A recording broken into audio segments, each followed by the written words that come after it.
So hello everyone, this is Ashutosh Pandey और आज का ये जो वीडियो होगा ये मोस्ट इम्पॉर्टेंट चैप्टर के बारे में है जिसका नाम है मॉलिक्यूलर बेसिस ऑफ इनहेरिटेंस।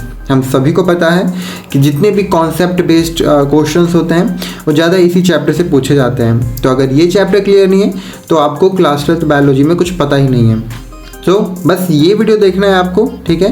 ये वीडियो को हम 10 मिनट के अंदर ख़त्म करने की कोशिश करेंगे। अगर वीडियो स्लाइटली लंबी हो जाए तो टेंशन मत लेना, क्योंकि हमारा एम है कि इस पूरे चैप्टर को एक ही वीडियो में अच्छी तरीके से समझ लिया जाए, ठीक है। बाकी सारे लोग आपको सारी थ्योरी बता रहे होंगे, मैं आपको ऐसे ऐसे पॉइंट्स बताने वाला हूँ जो पेपर में आते हैं, ठीक है। तो बस 4-5 पेज का ये है, इसको कर लो और आपका ये चैप्टर फिनिश हो जाएगा। क्या क्या करना है आइए समझते हैं। देखो,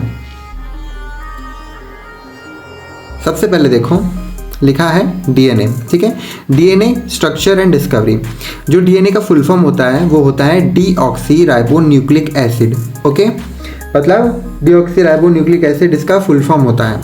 इसको डिस्कवर किया था फ्रेडरिक मिश्र ने 1869 में, ठीक है। ये जितनी भी चीज़ें मैं बता रहा हूँ उसको एज अ नोट्स लीजिए और इसको अपनी कॉपी पे ड्रॉ कर लीजिए, ठीक है। मतलब लिख लीजिए, इसको राइट कर लीजिए। और उसका नेम रखा उन्होंने न्यूक्लिन, है ना। फिर देखो डीएनए का जो डबल हेलिक्स मॉडल था वो वैटसन और क्रिक ने दिया था 1953 में। जो डेट है, जो सन्स है उनको अच्छे से याद रखना, ठीक है। 21 सन में हुआ था, ये सारी चीज़ें कौन सी ईयर में हुआ था ये याद रखना, ठीक है। तो जो डीएनए का जो डबल हेलिक्स मॉडल था वो वैटसन एंड क्रिक ने दिया था 1953 में, ठीक है। अब आगे देखते हैं इसका स्ट्रक्चर। देखो स्ट्रक्चर देखते हैं। इसमें 2 पॉलीन्यूक्लियाइड चेन होती है, ठीक है। बेस, अच्छा एक इम्पॉर्टेंट चीज़ देखो, यहाँ पे जो बेसेस होती है ना, ए मतलब एडेनाइन, टी मतलब थायमाइन, जी मतलब गोनाइन, सी मतलब साइटोसाइन, ठीक है। जो ए होता है ना, जो ए होता है वो हमेशा टी के साथ पेयर में होगा, ठीक है। मतलब अगर ऐसा डीएनए होता है, ठीक है, तो यहाँ पे ऐसे बेस पेयर्स होते हैं, ठीक है। तो यही बेस पेयर की हम बात कर रहे हैं कि जो ए है वो हमेशा टी के साथ अटैच होगा, यहाँ पे 2 हाइड्रोजन बॉन्ड्स के साथ, ठीक है। फिर जो जी है वो हमेशा सी के साथ ज्वाइन होगा, ठीक है। उसके बाद देखो जो डीएनए है वो कैरी करता है जेनेटिक इन्फॉर्मेशन को, ठीक है। तो डीएनए के पास जेनेटिक इन्फॉर्मेशन होती है, ये हमेशा याद रखना।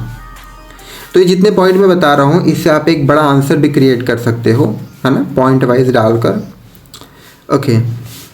सो अब जानते हैं आरएनए। आरएनए क्या है, इसके स्ट्रक्चर और टाइप्स जानते हैं।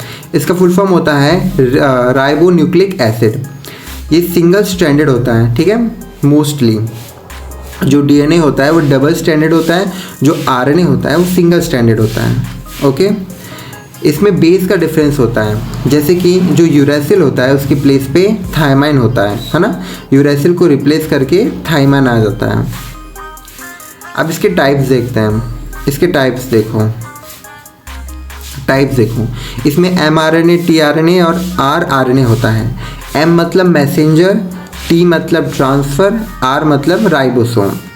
सो जो एमआरएनए होता है वो carries code from DNA to ribosome. मतलब जो कोड है, ठीक है, उसको राइबोसोम तक कैरी करता है। कौन कैरी करता है, एमआरएनए। देन उसके बाद जो टीआरएनए होता है वो अमीनो एसिड को लाता है और मतलब ट्रांसफ़र करता है। और जो राइबोसोम आरएनए है वो क्या करता है, फॉर्म्स राइबोसोम स्ट्रक्चर्स, ठीक है। RNA help in protein synthesize. हमेशा याद रखना आरएनए का काम होता है प्रोटीन को बनाना, ठीक है, सिंथेसाइज करना, ओके। तो ये सारी चीज़ें मैंने खुद अपने हाथ से लिखी है ताकि मैं आप सभी को बिल्कुल अच्छी तरीके से बता पाऊँ कि सिर्फ इतना ही इम्पॉर्टेंट है जो मैं आपको लिख के बताया हूँ, ठीक है। अब देखो आगे है third, experiment to prove DNA as genetic material. DNA है जो होता है वो जेनेटिक मटेरियल ही है। इसको प्रूव करने के लिए बहुत सारे साइंटिस्ट थे, ठीक है, उन्होंने डिस्कवरी की। अब वो क्या क्या डिस्कवरी की देखते हैं। एन एक्सपेरिमेंट, सबसे पहले ग्रिफ्थ का एक्सपेरिमेंट जो कि 1928 में हुआ था। इसमें क्या किया था उन्होंने, 2 स्ट्रैंड ऑफ बैक्टीरिया स्ट्रेप्टोकोकस, ठीक है, निमोनिया, उन्होंने इसके ऊपर एक्सपेरिमेंट किया था। इसमें स्मूथ एंड और रफ एंड था, ठीक है। उसके बाद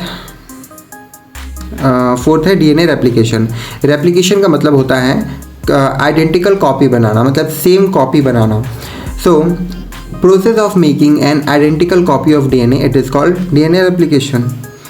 सेकेंड, जो इसका मॉडल था वो सेमी कंजर्वेटिव है। ये प्रूव किया था मेंसल एंड स्टाहेल के एक्सपेरिमेंट ने, जो कि 1958 में हुआ था। ओके, देन मूव करते हैं नेक्स्ट। यहाँ पे देखो एंजाइम, इसमें क्या क्या इन्वॉल्व है। डीएनए हेलिकेज, ठीक है, जो कि अनजिप डीएनए होती है, मतलब अनजिप आप समझ रहे हो, मतलब पैक डीएनए होती है। ओके, फिर DNA polymerise add new nucleotides, ये न्यू न्यूक्लियोटाइड्स को ऐड करता है। फिर जो लाइगेज होता है, इसमें लाइगेज एंजाइम होता है, वो क्या करता है, join Okazaki fragments on lagging stand, ठीक है। अब देखो आगे, each new DNA has one old stand plus one new stand, ठीक है। जो हर डीएनए है उसके पास एक ओल्ड और एक न्यू स्टैंड होता है। Okay, then next fifth, central dogma. DNA से आरएनए बनता है, ठीक है, आरएनए से प्रोटीन बनता है, इतना पता है। अब आगे देखते हैं ट्रांसक्रिप्शन। ट्रांसक्रिप्शन कहलाता है डीएनए से एमआरएनए बनना, ठीक है। ट्रांसलेशन, एमआरएनए से प्रोटीन बनना। Okay, reserve transcription, reverse transcription, ठीक है। इसमें क्या होता है, आरएनए से डीएनए बनना, है ना, मतलब प्रोसेस को रिवर्स कर दिया गया, तो आरएनए से डीएनए बन रहा है, ठीक है। इन रेट्रोवायरसेस, तो बस ये ऐसे कुछ इंपॉर्टेंट टर्म्स हैं, ठीक है, जिसको आप कर लोगे तो बस इस चैप्टर से इनफ है। आगे मूव करते हैं, ट्रांसक्रिप्शन इन प्रोकार्योट्स, ठीक है।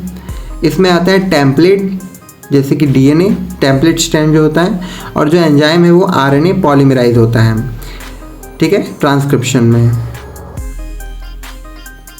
इसके स्टेप्स देखते हैं, ठीक है। फर्स्ट, इनिशिएशन, पहला जो होता है वो होता है प्रमोटर बाइंड, दूसरा होता है एलॉन्गेशन, ठीक है, इसमें एमआरएनए जो होता है वो ग्रो करता है। देन थर्ड है टर्मिनेशन, यानी कि जो एमआरएनए है वो रिलीज हो जाता है। जो एमआरएनए है वो कैरी करता है genetic code from nucleus to cytoplasm, nucleus से साइटोप्लाज्म तक जो एमआरएनए है वो कैरी करता है जेनेटिक कोड को, ठीक है। इसको रिमूव कर देते हैं। अब देखो आगे, सेवेंथ, जेनेटिक कोड, ठीक है। जेनेटिक कोड में क्या है, 3 नाइट्रोजेस बेस होते हैं, ठीक है, एक कोडॉन होता है। ये जो एक कोडॉन होता है वो कोड करता है एक अमीनो एसिड को, है ना, जो एक कोडॉन होता है वो हमेशा एक अमीनो एसिड को कोड करता है। अब जेनेटिक कोड के ऊपर हमेशा क्वेश्चन आता है, और मैं जितनी भी चीज़ें बता रहा हूँ सबके ऊपर क्वेश्चन आया हुआ है, सो बिना किसी डाउट के प्रिपेयर करना शुरू कर दो। देखो यहाँ पे लिखा है स्टार्टिंग कोडॉन होता है AUG, ठीक है, AUG हमेशा स्टार्टिंग कोडॉन होता है, ये कोड करता है मैथोनिन को, ठीक है। फिर सेकंड, ये स्टॉप कोडॉन कौन होते हैं, UAA, UAG, UGA, ये होते हैं स्टॉपिंग कोडॉन, स्टार्टिंग होता है AUG, ठीक है। चलो प्रॉपर्टीज़ देखो, प्रॉपर्टीज़, अच्छा जेनेटिक कोड की प्रॉपर्टी हमेशा 5 प्रॉपर्टी हमेशा याद रखना। देखो सबसे पहले है ये ट्रिपल होता है, ठीक है, 3 सेट में होते हैं, यूनिवर्सल होते हैं, मतलब हर जगह एक ही जेनेटिक कोड होगा, ठीक है, डीजेनरेट हो जाते हैं, ठीक है, multiple codon for same amino acid, और ये नॉन ओवरलैपिंग होते हैं, है ना, मतलब सबकी एक प्रॉपर जगह होती है, कोई किसी को ओवरलैप नहीं करता है। तो ये कुछ ऐसी प्रॉपर्टीज़ हैं जो हमेशा पूछी जाती हैं, तो एटलीस्ट 5 प्रॉपर्टी याद होनी ही चाहिए, ठीक है। ओके, नाउ मूव करते हैं आगे, ट्रांसलेशन, प्रोटीन सिंथेसाइज करना, occurs in ribosomes, mRNA carries code, ठीक है, tRNA ब्रिंग अमीनो एसिड जिसके पास एंटी कोडॉन होता है, उसके पास जो rRNA होता है वो क्या करता है, राइबोसोम को फॉर्म करता है, ठीक है। अब स्टेप्स देखो, इनिशिएशन, एलोंगेशन, टर्मिनेशन, अभी हमने देखा था स्टेप पीछे, यही होता है। Protein made from amino acid chain, जो प्रोटीन होती है वो अमीनो एसिड की चेन से बनती है, चेन से मिलकर बनती है। Okay, then 9 regulation of gene expression, gene regulation का जो एक्सप्रेशन है उसको देखते हैं। In prokaryotes explain by lac operon model, lac operon model बहुत ज़्यादा इंपॉर्टेंट है, ठीक है। When lactose is absent repressor binds gene off, ठीक है। When lactose present repressor removed gene on. अब ये जो लैक ओपरेंट मॉडल है ना, इसको समझना बहुत ज़्यादा इंपॉर्टेंट है, ठीक है। हम यहाँ पर देखो, एक मिनट रुको, जो जीन्स है, ठीक है, हम इसको by using lac operon model हम इसको स्विच ऑफ और स्विच ऑन कर सकते हैं एज पर नीडेड, ठीक है। तो लैक ओपरेंट मॉडल को भी थोड़ा सा अच्छे से करके जाना। अब देखते हैं 10 ह्यूमन जीनोम डीएनए फिंगरप्रिंटिंग। तो इसमें है first human genome product HGP, human genome project. ये स्टार्ट हुआ था 1990 में और कंप्लीट हुआ 2003 में। इसका एम था कि map all human genes around 20,000 to 25,000, ठीक है। मतलब इनका एम ये था कि ह्यूमन के अंदर जितने भी जीन्स होते हैं उन सारी चीज़ों का पता लगाना, ठीक है। तो 20,000 से लेके 25,000 तक पता लगाया गया, ठीक है। Found human DNA has 3 billion base pair, और उनको ये पता चला कि जो ह्यूमन डीएनए है उसके पास 3 बिलियन बेस पेयर्स होती हैं, ठीक है। ओके,